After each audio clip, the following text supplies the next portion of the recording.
Hello friends, welcome to our YouTube channel preparation junction. तो आज हम कैलेंडर का लेकर के आए हैं फोर्थ पार्ट। अभी तक के जो 3 पार्ट्स थे उसमें पहले पार्ट में आपने देखा था कि कैसे कैलेंडर की हिस्ट्री के बारे में क्वेश्चंस बनते हैं, और दूसरे पार्ट में हमने सीखा था कुछ कैलकुलेशंस के बारे में, और तीसरे में भी हमने उस कैलकुलेशन को कंटिन्यू किया था। तो अब हम देखेंगे कि कैलकुलेशन के बाद अब क्वेश्चन किस टाइप के बनते हैं। अब हम कैलेंडर के क्वेश्चंस पे वर्क करेंगे अपने इस चौथे पार्ट में। तो अब शुरू करते हैं अपना पार्ट जिसका नाम है क्वेश्चन ऑन कैलेंडर्स।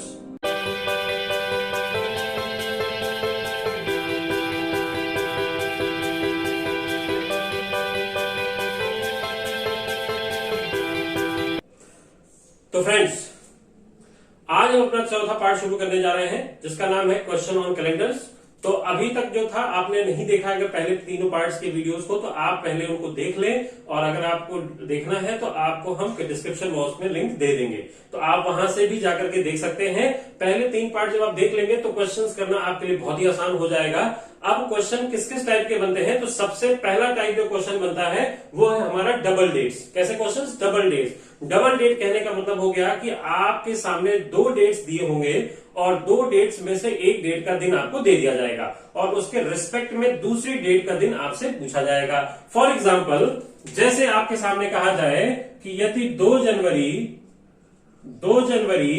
2014 को दिन मंगलवार था, तो 26 जनवरी 2014 को कौन सा दिन होगा?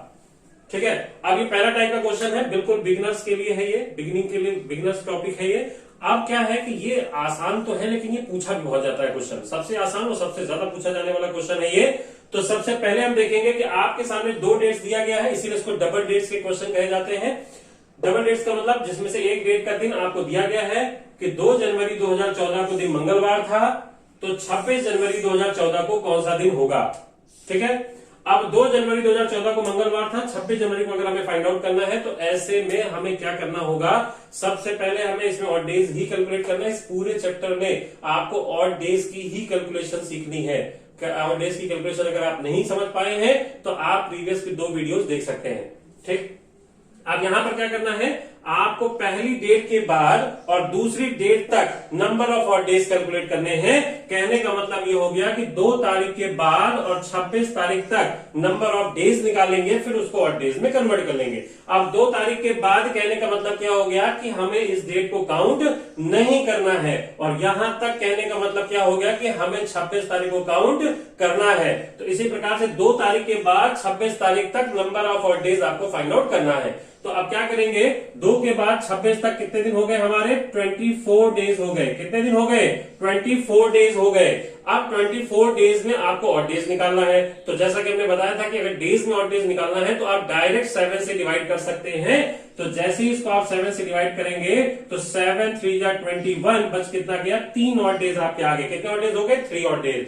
तो आपको जो भी दिन दिया है आप क्या करेंगे, उनके बीच में आप नंबर ऑफ डेज निकाल करके 7 से डिवाइड कर लीजिएगा और ऑड डेज आ जाएंगे। तो हमारे पास ऑड डेज कितने आ गए? 3 ऑड डेज हो गए। और जितने भी ऑड डेज आएंगे, दिए हुए दिन को छोड़ करके उतने दिन आपको आगे बढ़ जाना है। कहने का मतलब कि मंगलवार को छोड़ दिया जाए तो मंगलवार के बाद एक बुधवार, दूसरा बृहस्पतिवार और तीसरा शुक्रवार, यानी कि इस क्वेश्चन का आंसर क्या हो जाएगा? फ्राइडे।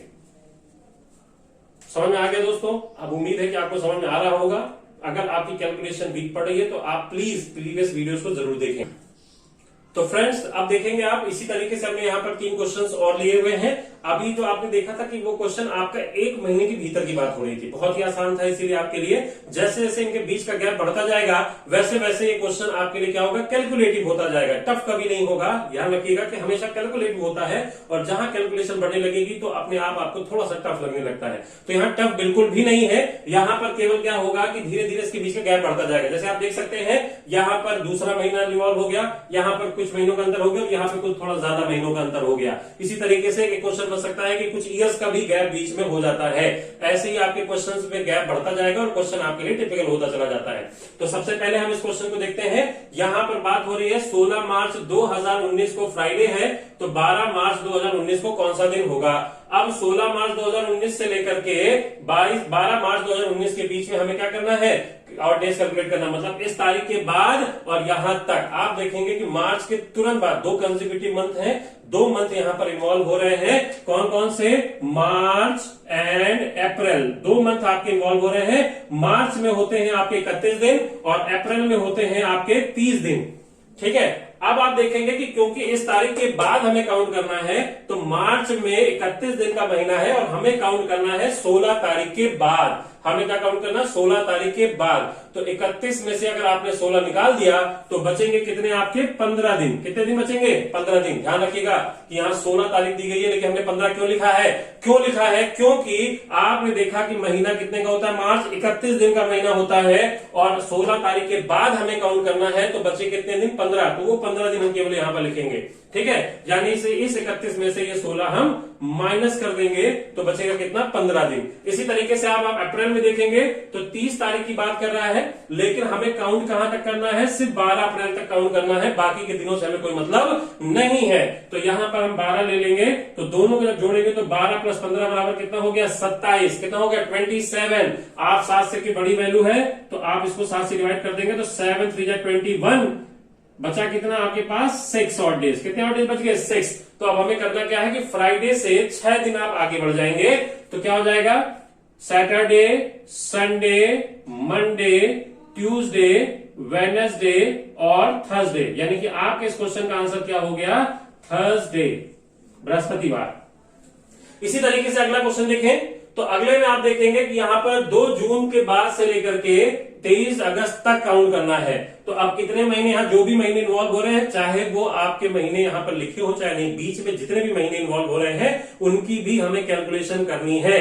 और जो महीने बीच में पूरी तरीके से आ रहे हैं उनके हम पूरे पूरे डेज काउंट करेंगे।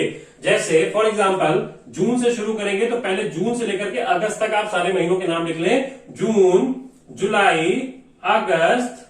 ठीक, अब जून में कितने दिन होते हैं? 30 दिन, जुलाई में 31 दिन और अगस्त में 31 दिन। जैसे हमने प्रीवियस वीडियो में बताया था आपको कि हमें ये याद करना पड़ेगा कि किस महीने में कितने दिन होते हैं। नहीं याद होगा तो ये तरीका भी हमने आपको बताया था, आप वहां से भी देख सकते हैं। तो अब जून में हमें 2 जून के बाद काउंट करना है और जून में होते कितने दिन है? 30 दिन। तो 30 में से ये 2 निकाल देंगे तो बचे कितने? 28। यानी कि जून में हमें कितने दिन लेने हैं? 28 दिन लेने हैं।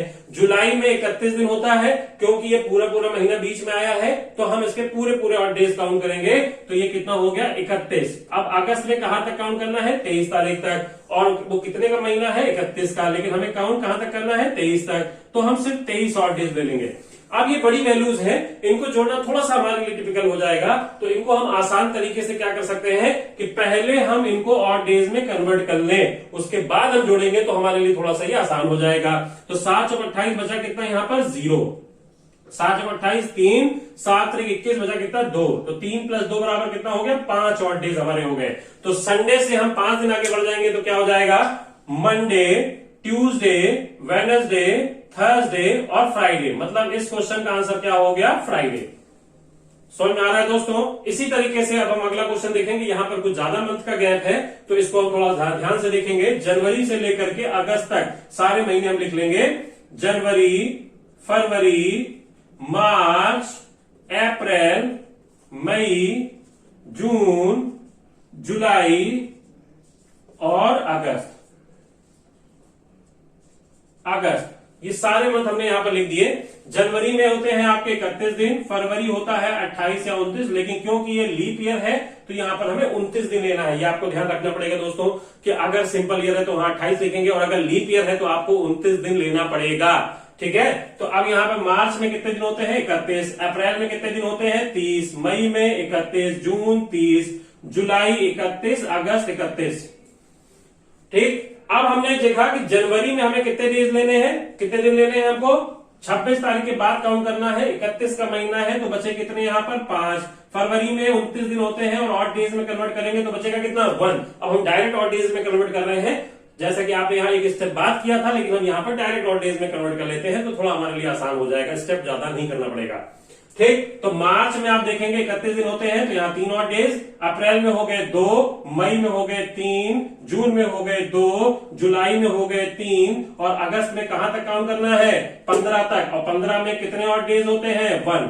कैसे? 7 दूनी 14 बचा कितना? 1, तो 15 का हमने लिख दिया 1। ध्यान से समझिएगा कि हमने 26 दिन का होता है जनवरी, 26 दिन दिया गया है और 31 का महीना है, तो 26 निकाल देंगे तो बचेगा 1, और अगस्त में हमें 15 तक काउंट करना है तो 15 ही दिन ले लेंगे, और 15 को जब आप ऑड डेज में कन्वर्ट करेंगे तो 7 दूनी 14 बचा कितना? 1 बचेगा, तो आप यहां पर 1 लिख लेंगे। ठीक है, अब इनको जोड़ा जाए। अब इनको जोड़ेंगे, जोड़ने पर जो वैल्यू आएगी 5 और 1 6, 6 3 9, 9 2 11, 11 3 14, 14 2 16, 16 3 19, 19 और 1 20। अब 20 को 7 से डिवाइड कर देंगे, 20 को 7 से डिवाइड कर देंगे तो 7 दूनी 14 बचा कितना? 6 और डेज आ जाएंगे। ठीक है, अब अगर इनको जोड़ने का एक और तरीका हम आपको बता रहे हैं, क्या करेंगे? इनको हम जोड़ते चलेंगे। ठीक, जहां पर वैल्यू जोड़ने के बाद 7 आ जाती है तो 7 तक की वैल्यू को हम कहते हैं 0, और अगर वैल्यू 7 से बढ़ जाती है तो 7 को छोड़ दीजिएगा, बाकी जो एक्स्ट्रा वैल्यू बचेगी वो आगे हम कैरी फॉरवर्ड कर देंगे। ठीक है, फॉर एग्जांपल समझाते हैं आपको कैसे। 5 और 1 कितना हो गया? 6, 6 3 कितना हो गया? 9। अब अगर यहां से 9 हो गया तो 7 हम निकाल दें, क्योंकि 7 से बड़ी वैल्यू हो गई, तो 7 जैसे ही आप निकाल देंगे यहां पर तो बचेगा कितना? 2, तो बाकी वैल्यू को आप 0 कह देंगे और 2 जो है वो आगे कैरी चला जाएगा। ठीक, उसके बाद आप देखेंगे 2 2 4, 4 3 7, फिर से 7 हो गया तो ये वैल्यू पूरी 0 हो गई। फिर आप देखेंगे यहाँ पे 2 3 2 5, 5 और 1 6, तो कुल मिला के कितने और डेज आ गए? 6। तो ये आपके लिए थोड़ा सा आसान हो जाएगा जोड़ना, तो आप इस तरीके से जोड़ेंगे तो 6 और डेज आ जाएगा। अब अगर आप मंडे से 6 दिन आगे बढ़ करके देखेंगे तो आपका आंसर यहां पे आ जाएगा संडे। तो इस क्वेश्चन का आंसर क्या आ गया? संडे। तो इस तरह से आप देख सकते हैं क्वेश्चन को हम कैलकुलेट कर सकते हैं। अब आपको लग रहा होगा कि तो बड़ा लंबा मेथड जा रहा है, इतने महीने हमें लिखने पड़ रहे हैं, हम इसको कोई ट्रिक क्यों नहीं यूज कर रहे हैं? कोई ट्रिक की जरूरत नहीं है। आप अगर कंसेप्ट आपका क्लियर है तो ध्यान रखिएगा, इसीलिए मैं आपको कंसेप्चुअल तरीका बता रहा हूं। एक बार कंसेप्ट आपके दिमाग में बैठ गया तो क्वेश्चन कैसा भी पूछा जाए पेपर में आप कभी गलत नहीं करेंगे और आसान तरीके से आप सॉल्व कर सकते हैं। बस आपको क्या है कि जैसे थोड़ा सा प्रैक्टिस करेंगे तो ये सब चीजें आपकी कैलकुलेशन मन में होगी, यहाँ पे इतना लिखने की जरूरत नहीं है। जैसे इस क्वेश्चन की अगर हम बात करें तो हमें इतना नहीं लिखना है, बस केवल कैसे कैलकुलेट करना है। जब हम इसको एकदम एक बार प्रैक्टिस के बाद जब सॉल्व करेंगे तो देखिए कैसे करेंगे। जनवरी की बात हो रही है तो जनवरी में 26 तारीख है तो बचे कितने और डेज? 5। कितने बच गए? 5। फिर जनवरी के बाद फरवरी, क्योंकि लीप ईयर तो फरवरी का 1, फिर मार्च का 3, अप्रैल का 2, मई का 3, जून का 2, जुलाई का 3, अगस्त का 15 तारीख है तो 1। बस ऐसे आपने लिख लिया, आपको कुछ और लिखने की जरूरत नहीं है। बस क्वेश्चन देखा और ये फटाफट लिख लिया। इसको जोड़ डालिए, 5 1 6, 6 3 9, कितना बढ़ा? 2, बाकी भूल जाइए। 2 2 4 3 7, कितना हो गया? 0 हो गया। 3 2 5 और 1 6, कितना हो गया? 6 और डेज। ज्यादा मेहनत आपको करने की जरूरत नहीं है, तो हम क्यों किसी मेथड की, किसी ट्रिक की जरूरत ले या किसी फॉर्मूले को यूज करें? उसके लिए आपको याद भी करना पड़ेगा और कहीं आप फॉर्मूला भूल गए तो फिर वो क्वेश्चन आपका गया। इसीलिए कंसेप्ट पे फोकस करिए, ये हम आपको कंसेप्चुअल तरीका समझा रहे हैं। ओके क्लास, तो अब हम आगे बढ़ते हैं इसमें। अब हम अगला टाइप का क्वेश्चन देखते हैं। तो फ्रेंड्स, अब अगला टाइप का क्वेश्चन देखते हैं हम। इसमें से देख सकते हैं, अब आपको थोड़ा सा चेंजेस दिख रहा होगा। अभी तक जो भी क्वेश्चन हम कर रहे थे उसमें क्या हो रहा था कि डेट चेंज हो रही थी लेकिन ईयर चेंज नहीं हो रहा था। लेकिन अब यहां पर आप देख सकते हैं कि ईयर भी चेंज हो चुका है, लेकिन एक काम अभी भी आपके लिए आसान दे दिया गया है कि ईयर तो चेंज हो रहा है लेकिन डेट चेंज नहीं हो रहा है। इसका मतलब ये हो गया कि अभी भी काम आपके लिए आसान है। तो जब भी किसी क्वेश्चन में ईयर चेंज हो लेकिन डेट में कोई चेंज ना हो, ऐसे में हम क्या करेंगे? दोनों के क्या करेंगे? डेट से कोई लेना देना हमको नहीं है। जब भी हमें किसी क्वेश्चन में डेट चेंज ना हो और ईयर चेंज दिख रहा हो, ऐसे में हमें डेट से कोई लेना देना नहीं है। ऐसे में हम क्या करेंगे? बस ईयर का डिफरेंस ले लेंगे। दोनों में कितने साल का डिफरेंस आ गया? 8 साल का डिफरेंस आ गया। कितने साल का डिफरेंस आ गया? 8 साल का। अब आप यहां पर इसमें और डेज निकाल लीजिए। अब ईयर्स में और डेज निकालना हमने प्रीवियस वीडियो में आपको बताया था। क्या है बताइए? कैसे निकालेंगे? Number of odd days. Odd days in years is equal to होता है, odd days in years is equal to होता है ईयर्स प्लस लीप ईयर। क्या होता है? Years plus leap year. तो ऐसे में आप क्या करेंगे? 8 साल की बात हो रही है तो odd days in 8 years is equal to हो जाएगा 8, और 8 साल में कितने लीप ईयर होंगे? 2 लीप ईयर होंगे। तो 8 2 10, तो ये आपके 10 आपके लीप ऑड डेज हो जाएंगे। अब क्योंकि 7 से बड़ी वैल्यू है तो 7 1 कम 7 बचा कितना? 3। तो इसका मतलब 8 साल में आपके कितने ऑड डेज हो गए? 3 ऑड डेज हो जाएंगे, तो बस ये 3 दिन आप थर्सडे को छोड़ करके आगे बढ़ जाएंगे, तो क्या हो जाएगा फ्राइडे, सैटरडे और संडे, यानी कि इस क्वेश्चन का आंसर आपका क्या हो जाएगा संडे। इसी तरीके से अगला क्वेश्चन भी देख सकते हैं, क्योंकि दोनों की डेट सेम है तो हमें सिर्फ क्या करना है, ईयर का डिफरेंस ले लेना है। दोनों में कितने साल का डिफरेंस हो गया, दोनों का डिफरेंस लेंगे तो कितना हो गया 14 साल का डिफरेंस हो गया। कितने साल का डिफरेंस हो गया 14 साल का।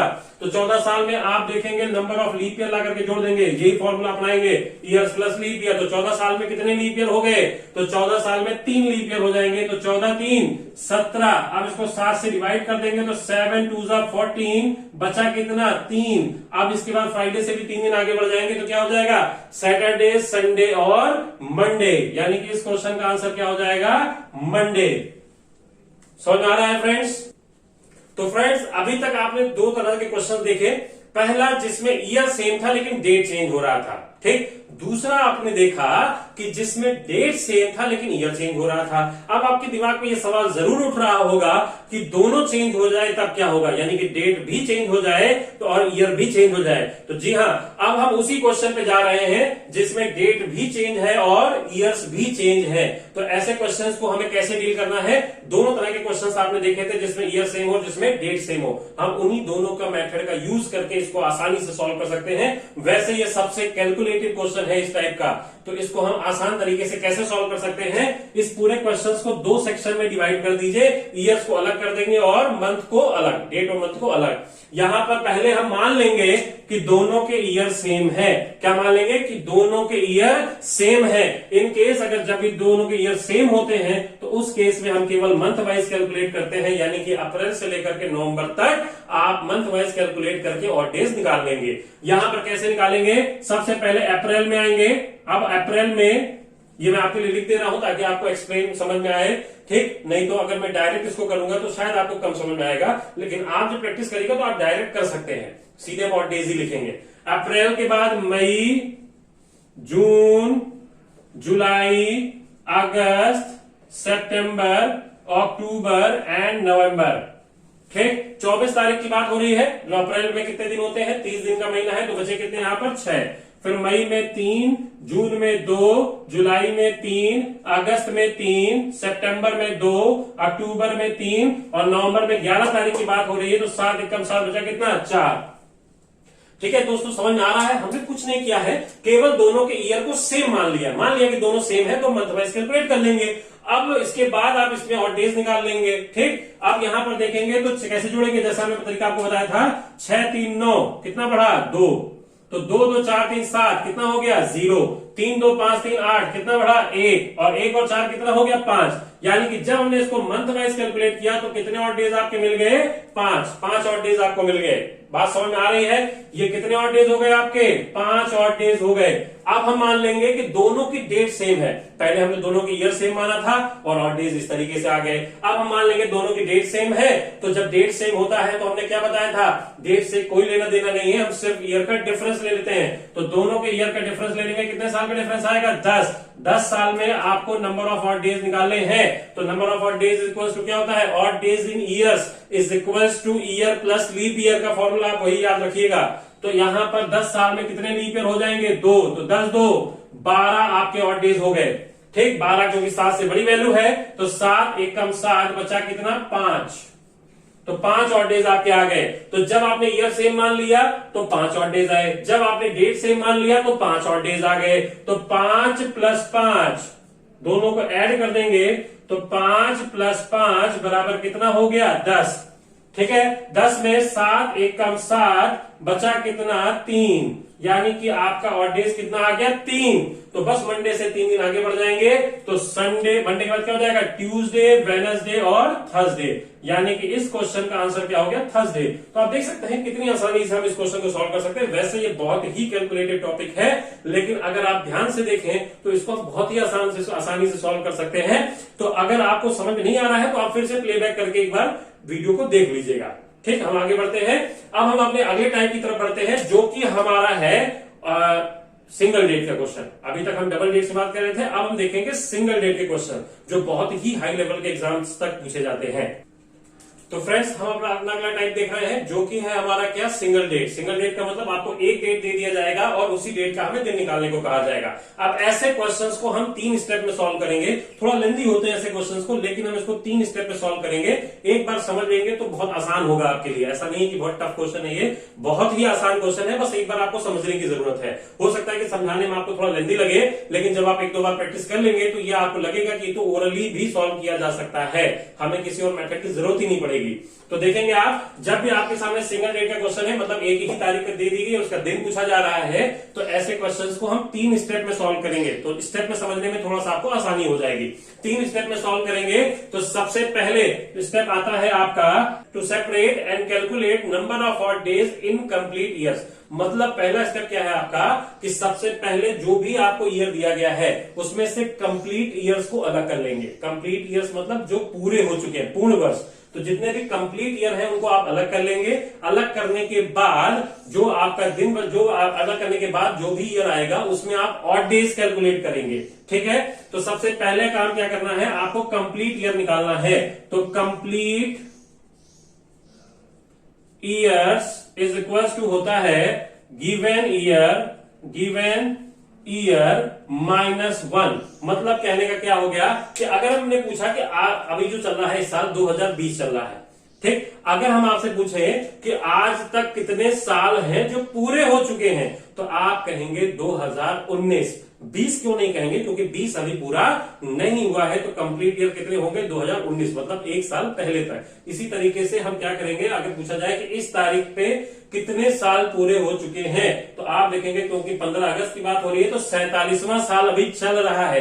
पूरे कितने हो गए, -1। ठीक, तो अगर आप ये बात समझ पाते हो अच्छी बात है। तो इस फॉर्मूले के अकॉर्डिंग समझ लीजिए कि पूर्ण वर्ष बराबर गिवन ईयर -1। मतलब जो भी ईयर दिया गया है उसमें आप कर देंगे क्या, -1। तो 1947 दिया गया है, -1 कर देंगे, कितना हो गया, 1946। तो गिवन ईयर -1, मतलब आपके 1946 साल अलग कर लिए। अब इसमें हमें काउंट करना है ऑड डेज। क्या करना है, ऑड डेज। ठीक, तो पहले स्टेप में हमको ये करना है कि कंप्लीट ईयर्स में ऑड डेज कैलकुलेट करना है। अब इस क्वेश्चन को हम 3 पार्ट में ब्रेक कर रहे हैं। आप समझिए कैसे, कि पहले हमने कंप्लीट ईयर्स को अलग कर लिया, फिर हम करंट ईयर में आएंगे, फिर करंट ईयर में आने के बाद ईयर्स वाले और करंट ईयर के दोनों ऑड डेज को हम जोड़ लेंगे। आपको नहीं समझ में आ रहा है, अभी धीरे धीरे स्टेप के हिसाब से आपको हो सकता है समझ में आ जाएगा। ठीक, तो आप यहां पर देखेंगे कि 1947 -1 कर दिया तो 46। ये क्या है आपके, ये कंप्लीट ईयर से, मतलब इतने साल पूरे हो चुके हैं। अब अगर इसमें ऑड डेज काउंट करने को कहा जाए, तो ये हमने आपको पिछली वीडियो में सिखाया था कि ऐसे क्वेश्चंस में हम ऑड डेज कैसे कैलकुलेट करते हैं। इसको 2 पार्ट में ब्रेक कर देंगे। पहला हो जाएगा 1900 और दूसरा हो जाएगा क्या, 46। क्या हो जाएगा, 46 हो जाएगा। ठीक है, तो 1900 + 46। तो 1900 के लिए क्या करेंगे आप, 1900 के लिए आप लिखेंगे इसको 1600 + 300। अगर आपको ये बात समझ में नहीं आ रही है तो प्लीज आप पहले प्रीवियस वीडियोस को देख लें। ठीक है, ये हमने प्रीवियस वीडियोस में डिस्कशन किया था। ठीक, तो ये हो गया 1600 + 300 + 46। अब क्योंकि 46 ईयर्स हैं, तो odd days in years is equal to क्या होता है, ईयर्स प्लस लीप ईयर। मतलब जितने भी साल दिए गए हैं इसमें नंबर ऑफ लीप ईयर माने अधिवर्षों की संख्या ला करके जोड़ दिया जाए, तो आपका ये ऑड डेज बन जाता है। तो 46 साल में कितने लीप ईयर हो गए, 11।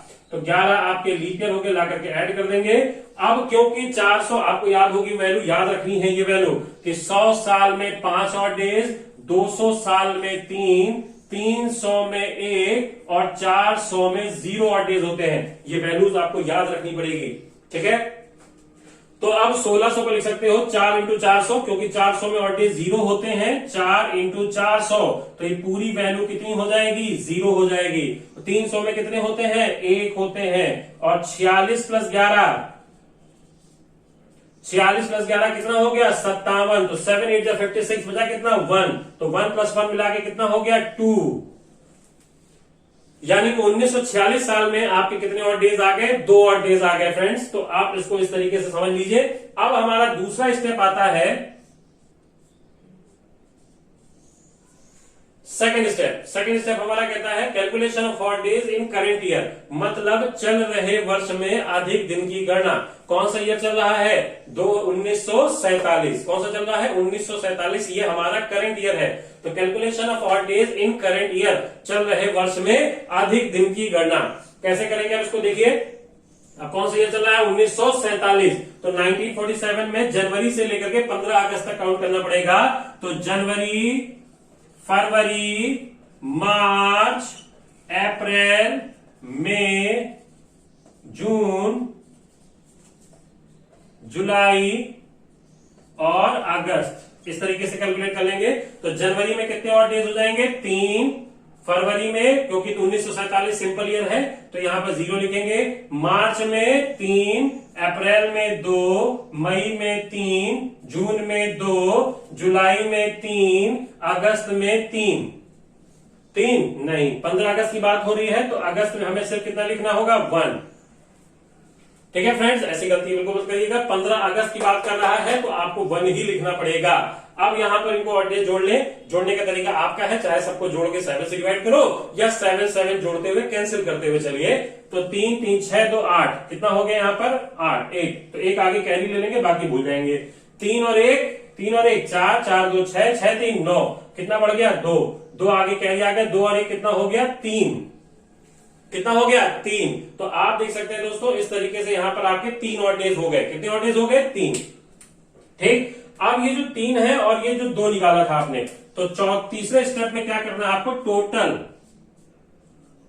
थर्ड स्टेप में क्या करना है? टोटल। टोटल का मतलब जो पहले स्टेप में निकाला था आपने 2, ये वैल्यू, और दूसरे स्टेप में जो निकाला था 3, ये दोनों को जोड़ लेंगे। तो 2 + 3 = 5। ये जो 5 आया है ये आपका फाइनल ऑड डेज है। कैसा ऑड डेज है? ये फाइनल ऑड डेज है। तो जो भी आपका ये फाइनल ऑड डेज आएगा उसको आप इस टेबल से मैच कर लीजिएगा। ठीक, अब ये टेबल देख लीजिए आप सभी लोग। यहां पर 5 आने का, जैसे ही 5 आया तो आप देख लेंगे 0 का मतलब संडे, 1 का मतलब मंडे, 2 का मतलब ट्यूसडे, 3 का मतलब हो गया आपका वेडनेसडे, 4 का मतलब हो गया थर्सडे, 5 का मतलब हो गया आपका फ्राइडे। मतलब इस क्वेश्चन का आंसर क्या हो जाएगा? जो भी आपका फाइनल ऑड डेज आएगा, ये जो आपका फाइनल ऑड डेज आएगा, इसी को आप उस टेबल से मैच कर लीजिएगा। तो जो इस कोड के आगे दिन लिखा होगा वही आपका आंसर हो जाएगा। तो यहाँ पे 5 ऑड डेज आए हैं तो 5 का मतलब क्या हो जाएगा? फ्राइडे। मतलब इस क्वेश्चन का आंसर हो जाएगा फ्राइडे। तो भारत किस दिन आजाद हुआ था? 1947 को। ये क्वेश्चन हमने इसलिए उठाया आपको क्योंकि इसी तरीके से आप कैलकुलेशन भी सीख जाएंगे। और ये जीएस का भी क्वेश्चन है कि भारत किस दिन आजाद हुआ था? तो भारत आजाद हुआ था फ्राइडे को। ठीक है फ्रेंड्स, तो ये उम्मीद है कि आपको ये समझ में आ रहा होगा।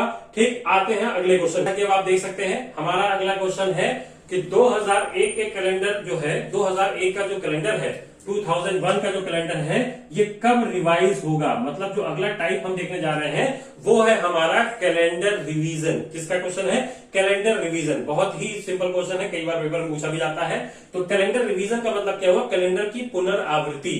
ठीक है, पुनरावृत्ति मतलब कि हर क्या होता है कि कुछ साल पे कैलेंडर रिपीट होता है। रिपीट होने का मतलब इस साल मान लीजिए जिस तारीख को जो दिन है, अब दूसरी बार जब उस तारीख को वही दिन पड़ जाए तो वो दोनों ईयर के कैलेंडर क्या हो जाते हैं? सेम हो जाते हैं। और इसी को कहा जाता है कैलेंडर रिवीजन, मतलब कैलेंडर की पुनरावृत्ति। समझ गए? तो जैसे कहा गया आपसे 2001 के कैलेंडर कब रिवाइज होगा, इसको 2 तरीके से पूछ सकते हैं। या तो सीधे सीधे आपको ईयर देकर के पूछ सकते हैं, या आपसे कहेंगे कि 2001 में अभिषेक ने अपना जन्मदिन मंगलवार को मनाया, तो अब वो अपना अगला जन्मदिन मंगलवार को ही कब मनाएगा। ये दोनों तरीके से पूछ सकते हैं। तो पूछा चाहे जैसे जाए, आपको करना एक ही तरीके से है, क्योंकि आपको मतलब है सिर्फ और सिर्फ ईयर से। किससे मतलब है आपको? ईयर से। बाकी हमें किसी चीज से कोई मतलब नहीं है। तो जो भी ईयर दिया गया है, जैसे कहा गया 2001, अब आपको चेक कर लेना है कि जो गिवन ईयर है या लीप ईयर है या सिंपल ईयर है। ये कौन सा ईयर है? सिंपल ईयर है। कैसा ईयर है ये? सिंपल ईयर है। ठीक, अब अगर गिवन ईयर एक सिंपल ईयर है, सिंपल ईयर ही आपसे पूछा जाता है पेपर में। ठीक, तो सिंपल ईयर है तो आपको क्या करना है? सबसे पहले जो भी ईयर दिया गया है इसमें 11 ऐड कर देंगे। कितना ऐड कर देंगे आप? 11 ऐड कर देंगे। तो 11 ऐड करते ही ये कितना बन जाएगा? 2012। कितना बन जाएगा? 2012। अब बस ध्यान ये रखना है कि एक सिंपल ईयर का जो रिवीजन होता है वो हमेशा सिंपल ईयर में होगा। ठीक, और लीप ईयर का रिवीजन लीप ईयर में होगा। अब अगर सिंपल ईयर का रिवीजन सिंपल ईयर में होता है तो आपको चेक करना पड़ेगा कि 11 जोड़ने पर जो वैल्यू आ रही है ये भी सिंपल ईयर है या नहीं है। तो आप देखा 2001 में जैसे ही 11 जोड़ा तो ये क्या बन गया, 2012 एक लीप ईयर है। लीप ईयर कैसे करते हैं, 4 से डिवाइड करके। तो अब आप देखेंगे क्योंकि 2012 एक लीप ईयर है तो इसका मतलब है कि अब आपको ये 11 नहीं जोड़ना है बल्कि 6 जोड़ करके आंसर दे देना है 2007। अगर ये लीप ईयर नहीं होता तो 11 जोड़कर ही आपका आंसर हो जाता है। समझ में आ रही है बात। फॉर एग्जाम्पल जैसे मान लीजिए हम आपसे कहें कि 2006 का रिवीजन कब होगा, 2006 का रिवीजन कब होगा, तो हमें क्या करना है, सबसे पहला काम ये करना है 11 ऐड कर देना है। 11 ऐड करते ही 2017 हो गया। अब क्योंकि 2017 एक सिंपल ईयर है तो यही हमारा आंसर हो जाएगा। ठीक है, बहुत ही आसान तरीका, ध्यान से एक बार फिर से सुन लीजिए। क्या करना है, आपको जो भी ईयर दिया गया उसमें पहले आप 11 जोड़ देना। 11 जोड़ने पर अगर सिंपल ईयर आ रहा है तो वही आंसर हो जाएगा, और अगर लीप ईयर आ रहा है तो इसका मतलब हमें 11 नहीं जोड़ना है, 11 की जगह पर 6 जोड़ करके आंसर दे दीजिएगा। पहले 11 जोड़िएगा और अगर लीप ईयर निकल जाता है 11 जोड़ने पर तो 6 जोड़ करके आंसर दीजिएगा, अदरवाइज 11 जोड़कर ही हमारा आंसर हो जाता है। क्लियर है दोस्तों। तो उम्मीद है कि आपको ये मेथड समझ में आ रहे होंगे और हमारे बनाए गए पिछले 3 वीडियोस को भी आपने अच्छा तरीके से देखा है और बहुत ही प्यार दिया है आपने, और हमें उम्मीद है कि आप आगे भी इसी तरीके से प्यार देते रहेंगे। और अगर आपको किसी भी तरह का कोई भी समस्या है तो आप अपना डिस्क्रिप्शन आप जो है उसको कमेंट बॉक्स में जरूर लिखें। अपनी प्रॉब्लम्स, अपनी जो भी दिक्कतें हैं, कैलेंडर के क्वेश्चन जो भी आप देखना चाहें आप कमेंट बॉक्स में लिख सकते हैं। हम इसका डिस्कशन संडे की क्लासेस में किया करेंगे। तो जो भी संडे को वीडियो अपलोड करेंगे वो हम कमेंट से रिलेटेड ही आपके जो भी डिस्कशन होंगे वही हम करेंगे। ओके क्लास, तो उम्मीद है आपको पसंद आ रहे होंगे। अगर आपको हमारी वीडियोस पसंद आ रही है, अगर आप इसको समझ पा रहे हैं तो आप इसको सब्सक्राइब कर लीजिए और दूसरों को भी सब्सक्राइब कराइए और ज्यादा से ज्यादा शेयर करिए ताकि हम ऐसे ही और भी वीडियोस और भी चैप्टर्स को बना सकें। अभी बहुत सारे चैप्टर्स हैं जैसे क्लॉक है, डाइस है, क्यूब है, बहुत सारे ऐसे चैप्टर्स हैं, सिलॉग्स है, तो सारे चैप्टर्स को हम कवर करेंगे। और जितने भी एग्जाम हैं आपके, चाहे यूपीपीएससी हो, चाहे यूपीपीएससी हो, या फिर आपके यूपी ट्रिपल एससी हो, लेखपाल हो, जो भी एग्जाम है सारे एग्जाम हम एक एक टॉपिक कवर करेंगे। बस आपको करना क्या है, आप हमारे वीडियोस के साथ जुड़े रहें और ज्यादा से ज्यादा शेयर करें। तो जब तक आप घर पे रहें, सेफ रहें, सुरक्षित रहें। Thank you.